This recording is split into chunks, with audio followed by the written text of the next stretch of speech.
আসসালামু আলাইকুম। সবাইকে পবিত্র মাহে রমজানের নতুন আরেকটি ব্লগ ভিডিও দেখার আমন্ত্রণ জানাচ্ছি। কে কেমন আছেন? আশা রাখছি যে যেখান থেকে আজকে আমার নতুন আরেকটি লাইফস্টাইল ব্লগ ভিডিও দেখছেন, আল্লাহর অশেষ রহমতে সবাই বেশ ভালো আছেন। আমি বিথি, আলহামদুলিল্লাহ আমিও বেশ ভালো আছি পরিবার পরিজন নিয়ে। আজকের ভিডিওতে ভয়েসটা আমি ইফতারির পরেই করছি। সারাদিন খুব ব্যস্ততার মধ্যে সময় কাটিয়েছি। তো এই কারণে আজকের ভিডিওটা দিতে হয়তোবা একটু লেট হয়ে যাবে। তো তারপরেও খুব ছোট একটা ভিডিও আপনাদের সাথে শেয়ার করেছি। এই চাদরটা আমি ধুয়ে দিয়েছিলাম। তো চিন্তা করলাম চাদরটা বিছিয়ে ফেলি। তো অন্য আরেকটা নতুন চাদর আরকি নামালাম না। তো যেই চাদরগুলো বিছানো হচ্ছে সেই চাদরটাই সকালবেলা উঠিয়ে আমি ধুয়ে দিচ্ছি এবং শুকিয়ে গেলে পরবর্তীতে আবার ওই চাদরটাই কিন্তু আমি বিছিয়ে নিচ্ছি। তো চাদর যেহেতু আরও আছে, তো আলমারি থেকে অলসতা করে চাদর নামানো হচ্ছে না, আবার চেঞ্জ করে আরেকটা চাদরও আর কি বিছানো হচ্ছে না। তো যাই হোক, চাদরটা খুব সুন্দর করে বিছিয়ে নিলাম। আজকে রান্নাবান্নার তেমন একটা ঝামেলা নাই, একদম শর্টকাট রান্নাবান্না করব। তো এই কারণে চিন্তা করলাম যে একটু ধীরে সুস্থে কাজগুলো করে ফেলি। ঘরের কাজকর্মগুলো আগেই করে নিয়েছি।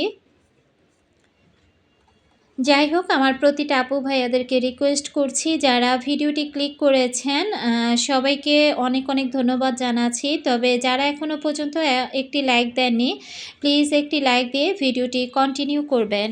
আর যারা নতুন আজই আমার চ্যানেলে প্রথম ভিজিট করেছেন, যদি ভিডিওর কোথাও কোনো অংশ আপনাদের কাছে এতটুকু ভালো লেগে যায়, চাইলে কমেন্ট বক্সে কমেন্ট করে জানাতে পারেন। আর আমার লাইফস্টাইল ব্লগগুলো যে সকল আপু এবং আন্টিরা দেখতে পছন্দ করেন তাদেরকে বলবো পাশে থাকা বেল বাটনটি চাপ দিয়ে রাখবেন এবং সেখানে চাপ দেওয়ার পর অল অপশন লেখা আসবে। অল অপশনে চাপ দিয়ে রাখলে আমার প্রত্যেকটা ভিডিও নোটিফিকেশন আপনাদের কাছে পৌঁছে যাবে এবং আপনারা সময় সুযোগ করে আমার ভিডিওগুলো দেখে নিতে পারবেন। আমি কিন্তু প্রতিদিন সন্ধ্যার পরেই আর কি ইফতারির পরেই আমি আমার ভিডিওগুলো আপলোড করি। তো যাই হোক, এখন কুলবালিশের কভারটা লাগিয়ে নিচ্ছি। আচ্ছা, ভিডিওতে এখন কিছু কথা বলি আমার আপুদেরকে নিয়ে। আমার অনেক অনেক ভালোবাসার আপুরা আছেন যারা প্রতিনিয়ত ভালোবেসে আমার ভিডিওগুলো দেখে থাকেন এবং অনেক সুন্দর সুন্দর কমেন্ট করেন। সত্যিই বলতে যে আপনাদের এই ভালোবাসায় আমি মুগ্ধ। কারণ আপনাদের এই সুন্দর সুন্দর কমেন্টের কারণে কিন্তু আমি নতুন আরেকটি ব্লগ করার খুব উৎসাহ পাই। অনেক আপুরা আমাকে এত এত পছন্দ করেন, যখন দেখি যে আপুরা আমার নামটা তাদের ভিডিওতে খুব সুন্দর করে নিচ্ছেন। কেউ বলছেন ভালোবাসার আপু, আবার কেউ বলছেন প্রিয় আপু। তো যাই হোক, আমার প্রতিটা আপুই আমার কাছে সত্যি অনেক অনেক আদরের এবং ভালোবাসার। এই জায়গাতে এসে আমি নতুন আরেকটা পরিবার পেয়েছি বলতে পারেন। তো একদিন যদি ভিডিও না দেই, মনে হয় যে আমার কি যেন একটা মিসিং হয়ে গিয়েছে। আবার অনেক আপুরা কি করেন, ভিডিও দেখতে দেখতে অনেক কিছুই দেখতে চান বা দাম জানতে চান। তো একজন আপু আমার কাছ থেকে আমার মোবাইল বিষয়ে, আমার মোবাইলের ভিডিওর কোয়ালিটি নাকি খুবই সুন্দর। তো এর আগেও আপু একবার কমেন্ট করেছিল, আমি কিন্তু তার পরের দিনই সেই রিপ্লাইটা দিয়ে দিয়েছিলাম। তো আপু হয়তোবা সেই ভিডিওটা দেখে নাই। তো দেখলাম আপু গতকালকে আবারও কমেন্ট করেছে যে আমার মোবাইলে কি মোবাইল দিয়ে আমি ভিডিও করি। তো আপুটার নামটা যেহেতু আমি আলাদা করে লিখে রাখতে পারি নাই, তার জন্য আন্তরিকভাবে দুঃখিত। তো আমার মোবাইলটা মডেলটা বলে দিচ্ছি। আর মোবাইলের নাম হচ্ছে রিয়েলমি, আর মডেল হচ্ছে RMX 3710। তো আপু, আজকের ভিডিওটা যদি দেখে থাকেন, আমি জানি আপনি প্রশ্নের উত্তরটা পেয়ে গিয়েছেন। তো আপু সবসময় কমেন্ট করে যে আপু তোমার ভিডিওর কোয়ালিটি অনেক অনেক ভালো লাগে আবার ভালোও হয়। আবার অনেক আপুরাই বলে থাকেন যে আপু তোমাদের ভিডিওগুলো দেখতে এত ভালো লাগে, তাই সবসময় তোমাদের ভিডিওগুলো দেখে থাকি। তো এই সাদামাটা লাইফস্টাইলগুলো যা আপনাদের কাছে ভালো লাগে, আসলে ভিডিওর মধ্যে দেখানোর মধ্যে আহামরি তেমন কিছুই নাই। প্রতিদিনের কাজকর্ম, ঘর গুছানো, পরিষ্কার করা, কাপড়-চোপড় ভাঁজ করা, রান্না-বান্না, তো এগুলো দিয়েই কিন্তু আমাদের লাইফস্টাইলটা আর কি প্রতিনিয়ত যেভাবে আমরা পার করি সেভাবে কিন্তু আপনাদের সাথে শেয়ার করার চেষ্টা করি। তো এই যে দেখেন কতগুলো কাপড়-চোপড়, এগুলো আর কি গতকালকের কাপড়-চোপড়।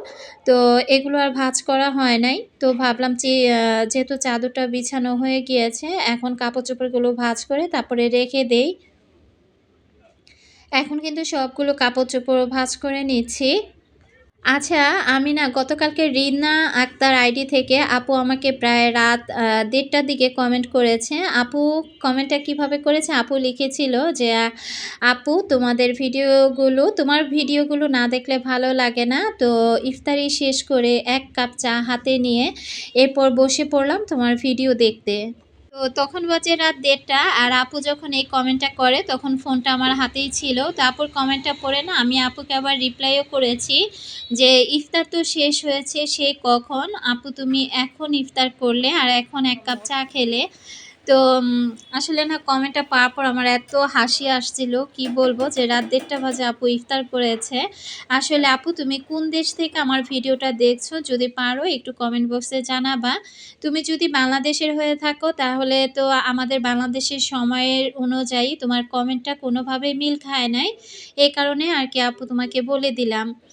তো যদি আজকের ভিডিওটা দেখে থাকো আপু তুমি প্লিজ কমেন্ট করো। আর এদিক থেকে আমি আজকে কিন্তু ইলেকট্রিক চুলাতে ইফতারিটা ভেজে নিয়েছি। আজকে আমার ইচ্ছে করছিল যে আমি ঝাল, ঝাল করে তারপর আমি শুটকি ভুনা খাবো।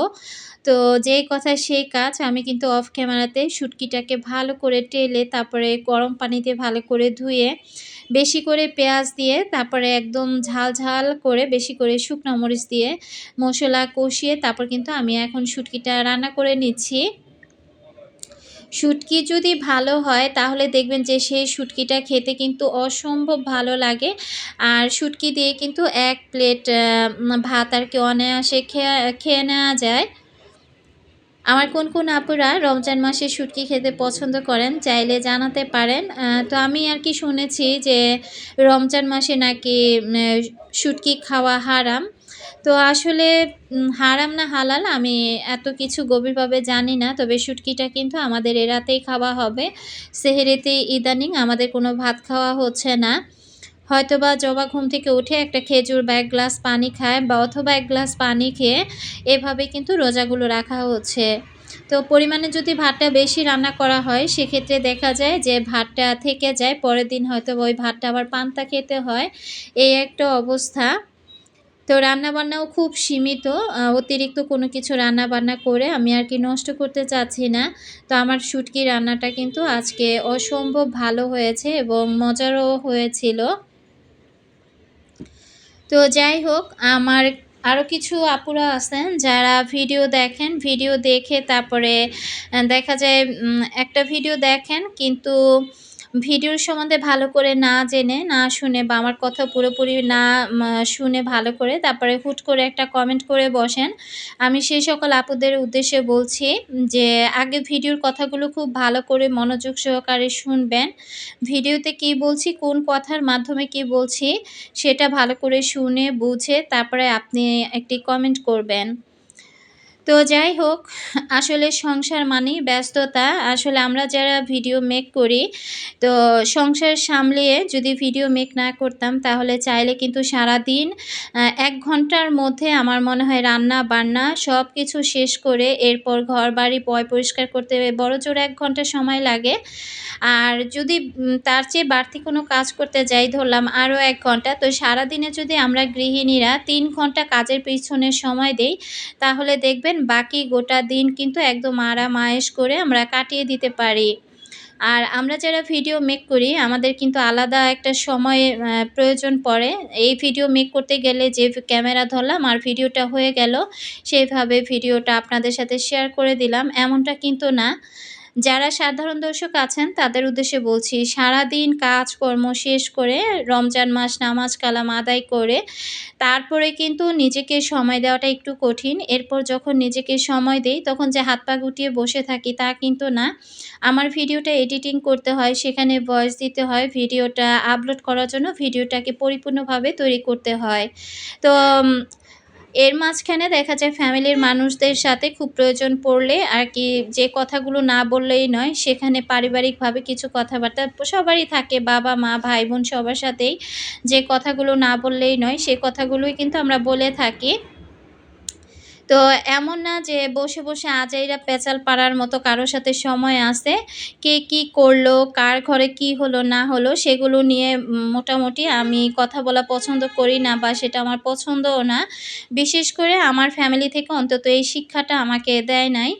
তো আশা করছি এটা আমি একজন আপুকে উদ্দেশ্য করে বলছি, যাকে বলছি আশা করছি সে যেহেতু যথেষ্ট তার বয়স হয়েছে, তো সে হয়তোবা অল্পতেই বুঝে নিতে পারবে। তো যাই হোক, আরেকজন আপু আমার কাছ থেকে আম আমার ঝুড়ির আরকি থালা-বাসন রাখার ঝুড়ির মাপটা দেখতে চেয়েছিল, সেটাও দেখিয়ে দিব। এদিক থেকে আমি ভাত বসিয়ে দিয়েছি। গতকালকের ফুলকপির তরকারি ছিল, সেটাও গরম করে নিলাম। আর রান্নাবান্নাটা আমি একদম ইফতারির পরপরই সবকিছু করে নিয়েছি। আজকে ইফতারির পর আর রান্না নাই। আমার ঝুড়ির মাপটা দেখিয়ে দিচ্ছি। এটা লম্বায় ছিল প্রায় ১৮ ইঞ্চির মতো। ঝুড়িটা যে আহামরি খুব বড় তা কিন্তু না। আর এই তো পাশে ছিল দেখেন কতটুকু। এটা 11.5 ধরা যায় না। 11.5 র চাইতেও কিন্তু অনেকটা কম ছিল। প্রায় ২ ইঞ্চির মতো কম ছিল। তো আপুর আইডির নাম বেশি সম্ভবত জান্নাত বিলু। আর ভুল করে থাকলে ক্ষমা করবেন। আপু যদি ভিডিওটা দেখে থাকেন ছোট্ট করে একটি কমেন্ট করে দিবেন। আর ইফতার আমাদের রেডি হয়ে গিয়েছে। সবকিছু একসাথে মাখিয়ে নিয়েছি। আর এখন ইফতার করব। আজকের মতো বিদায় নিলাম। সবাই ভালো থাকবেন। আমাদের জন্য দোয়া করবেন। আল্লাহ হাফিজ।